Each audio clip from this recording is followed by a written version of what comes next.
ભાંગલી gate વિસ્તારમાં એક કારમાં આગ ભભૂકી ઉઠતા ફાયર બ્રિગેડ દોડી આવ્યું। ભાંગલી ગેટ વિસ્તારમાં એક કારમાં અચાનક જ આગ લાગવાનો બનાવ બન્યો હતો। આ ઘટનાની જાણ ફાયર બ્રિગેડને કરવામાં આવતા ફાયરનો કાફલો તાત્કાલિક ઘટના સ્થળે પહોંચ્યો હતો અને પાણીનો છંટકાવ કરી આગને બુઝાવી હતી। જોકે આગના કારણે કાર બળીને ખાખ થવા પામી હતી।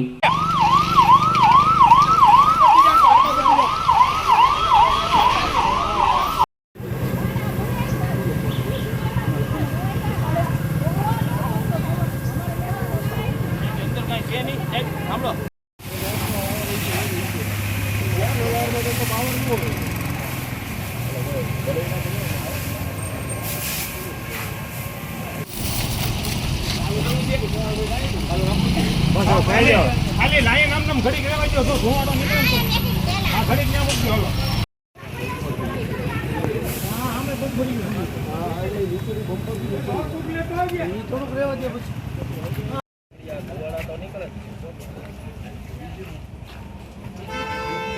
એ કઈ અમરાવી દો ને ખાલી ઓલો મૂળ ન પડે એની માટે કોઈ અસર નથી।